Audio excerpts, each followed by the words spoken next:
اول ځل دی چې د پاکستان په غاړه کې د ډیورند په بله غاړه کې هلته پښتانه قومي مشران ځوانان مسله کیږي، په جوماتونو کې اعلان کیږي او یو ډول هغوی جنګ ته هڅول کیږي. په دغسې یو حساس وخت کې د دغو قومي مشرانو له احساساتو څخه استفاده څومره په ځای ده؟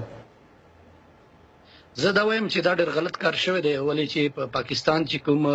رایولري دی انډیا دی، هغه بارډر باندې LOC باندې وقتاً فوقتاً دا رنګې واقعیات کیږي، فایرینګ کیږي او هلته کې چیرې هم داسې نه دي شوي چې په مسجدونو کې اعلان شوی وي او مقامي خلک د پاکستان فوج سره د انډیا په خلاف جنگ کړی وي. واحد د پښتنو علاقې کې دا ډېره بدقسمتي ده. زه دې ته ډېره بدقسمتي وایم چې پښتانه په بارډر آر پار چې کوم دي د ډیورنډ لاین اخوام او د خوام دا چې کوم پښتانه دی یو بل سره په دې جنگ کې شاملوي، دا ډېر غلط دی او زه د دې مزاحمت کوم. نو تاسې د پښتنو د یو فعال په توګه فکر کوئ چې اخواته د پښتنو مشران دې ته آماده دي چې دغسې یو حرکت ته لاړ شي او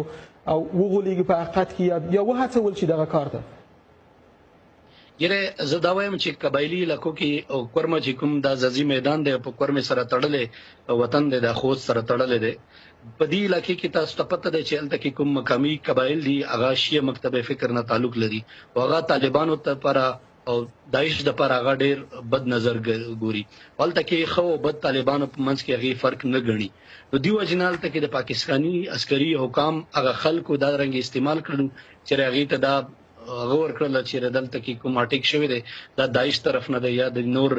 داسې طالبانو طرف نه دی او تاسو د پاکستان عسکري چې کوم هغه فوجونه دي هغه سره تاسو کومک وکړي او دا خلک په دې دوکه باندې تل کې بارډر باندې وجنګول.